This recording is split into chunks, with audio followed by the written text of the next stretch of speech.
एक केस में हिंदू जीतते जीतते हार गए। नूपुर के साथ जो कुछ हुआ उसको लेकर हिंदू क्यों शर्मिंदा है, और शर्मिंदा नरेंद्र मोदी क्यों नहीं है, इस देश की पार्टी सरकार क्यों नहीं है, मैं कहता हूँ वो बुद्धिजीवी क्यों नहीं, और हिंदुओं की जो राजनीति करने वाले लोग क्यों शर्मिंदा नहीं है, और हिंदुओं की हार है क्या ये जो सलमान चिश्ती को लेकर आज कोर्ट ने कहा है, जो चीज़ें निकल कर आ रही हैं। तस्लीम रहमानी हो या जुबैर हो, आखिर वो जेल के अंदर क्यों नहीं है, उन पर कार्रवाई क्यों नहीं, और जिस पे कार्रवाई हुई उसको क्यों बचा लिया गया। पूरी खबर अंत तक देखिए।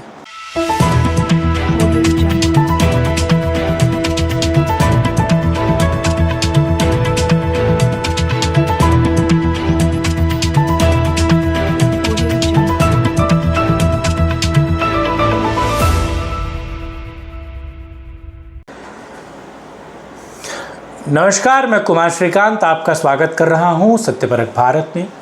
आज बात नूपुर शर्मा को लेकर। नूपुर शर्मा को लेकर हम एक तरीके से शर्मिंदगी है। नूपुर को लेकर इस देश का हिंदू शर्मिंदा है, और नूपुर को लेकर इस देश का हिंदू सवाल पूछ रहा है। इस देश का हिंदू नरेंद्र मोदी से सवाल पूछ रहा है, कानून व्यवस्था से सवाल पूछ रहा है, और जो लेफ्ट लिबरल मीडिया है उससे सवाल पूछ रहा है।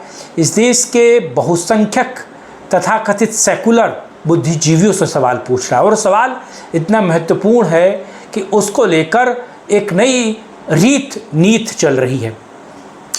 आज नूपुर शर्मा को लेकर जो सर तन से जुदा के नारे लगवाने वाला हुसैन चिश्ती बरी हुआ है, और क्या कुछ इसके पीछे की खबर है आज इस पर बात करूंगा। लेकिन आप लोगों से अनुरोध है कि वीडियो को अंत तक देखिए, लाइक कीजिए, शेयर कीजिए, चैनल को सब्सक्राइब कीजिए, और डिफरेंट प्लेटफॉर्म पे शेयर करते हुए सत्यपरक भारत को अगर आप सपोर्ट सहयोग कर सकते हैं तो QR कोड को स्कैन करके सपोर्ट सहयोग कर सकते हैं।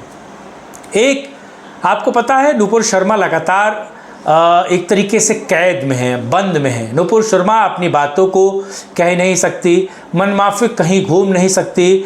नूपुर शर्मा जो चाहती है वो उसे करने में 100 बार सोचना पड़ता है।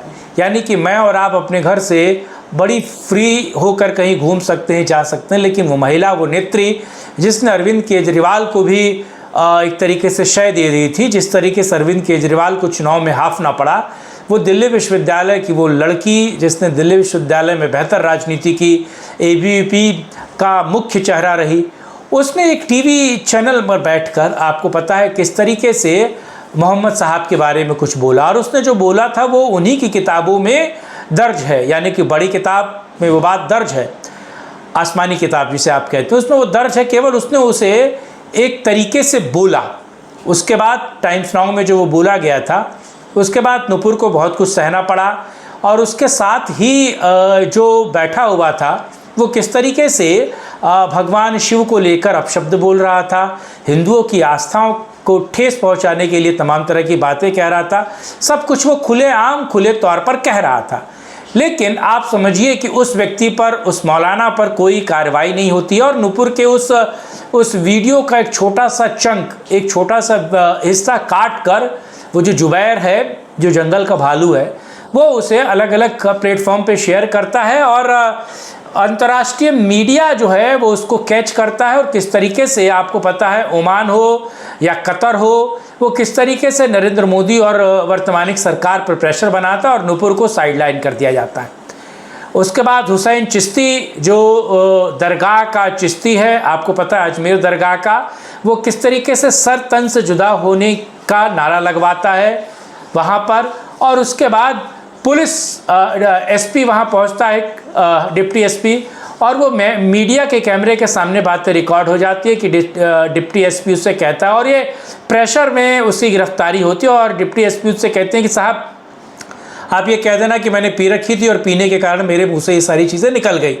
यानी कि डिप्टी SP उस वक्त की गहलोत सरकार उसे बचाने की कोशिश करती है।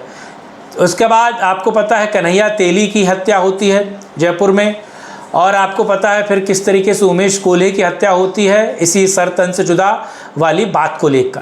लेकिन आप समझिए इसमें जो उस चिश्ती की गिरफ्तारी होती है, सरकार या फिर कहा जाए पुलिस ने केस कमज़ोर किया, या चार्जशीट सही दाखिल नहीं की, या पुलिस ने अपने केस को मजबूत करने के लिए कोर्ट में गवाह एक तरीके से खड़ा नहीं कर पाई पुलिस, और सर तन से जुदा होने वाली जो वीडियो है वो पुलिस उसको वेरीफाई करके कोर्ट में पेश भी नहीं कर पाई बेहतर तरीके से, यानी कि पुलिस का केस कमज़ोर रहा।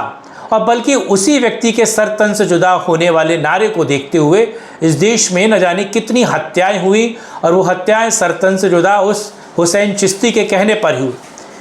अब सवाल ये उठता है कि वो अपने पक्ष, अपने सपोर्ट के लिए 100 से ज़्यादा लोगों को खड़ा कर चुका था कोर्ट में, लेकिन पुलिस सही तरीके से न्याय दिलाने के लिए और उसका जुर्म साबित करने के लिए वहाँ पर खड़ी नहीं कर पाई किसी भी सबूत को, और ना उस वीडियो की सत्यता को वो प्रमाणित कर पाई।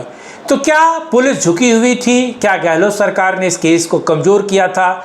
और मैं कहता हूँ गहलोत सरकार को छोड़ दीजिए, तो अभी जो भजन लाल शर्मा की सरकार है, क्या वो इस पूरे केस को बेहतर तरीके से नहीं ले पाती? जो अवसादन या फिर जो एक तरीके का एक दंड नुपुर सह रही है और नुपुर के साथ जो कुछ हो रहा है, क्या उसका जो गुनहगार है उससे जान से मारने के लिए नुपुर को तमाम केसेस हुए, FIR हुए और नुपुर पे तमाम हमले हुए, उसके लिए जो जिम्मेदार एक व्यक्ति है, जिम्मेदार तो वो जुबैर भी है, वो रहमानी तस्लीम नहरवानी भी है, तो उन पर कार्रवाई नहीं होती और जिस पर कार्रवाई हुई वो भी खुला छूट गया। तो क्या ये हिंदुओं की हार नहीं है? क्या नुपुर के साथ जो कुछ हो रहा है उस पर विचार नहीं होना चाहिए? और मेरा मानना है कि लोगों को अब आगे आना चाहिए, इस मुद्दे पर खुलकर बात करनी चाहिए। नुपुर के समर्थन में सरकार को भी सोचना चाहिए कि वो कितने दिन अवसादन झेलेगी, कितने दिन उसको साइडलाइन किया जाएगा और कब नुपुर को न्याय मिलेगा। बड़ा सवाल ये है, क्या ये हिंदुओं की हार नहीं है? और भजन लाल शर्मा क्यों नहीं इस केस को हाई कोर्ट में लेकर जाती है और हाई कोर्ट में इन चीज़ों को बेहतर तरीके से प्रस्तुत करती है? बड़ा सवाल यही है। बहरहाल ये वीडियो आपको कैसा लगा कमेंट बॉक्स में अपनी राय रखिएगा, लाइक कीजिएगा, शेयर कीजिएगा, चैनल को सब्सक्राइब कीजिएगा और डिफरेंट प्लेटफॉर्म पे शेयर करते हुए सत्यपरक भारत को सपोर्ट सहयोग कर सकते हैं। आज के लिए इतना ही, किसी और मुद्दे पे करेंगे चर्चा। तब तक के लिए जय हिंद, जय भारत, वंदे मातरम, नमस्कार।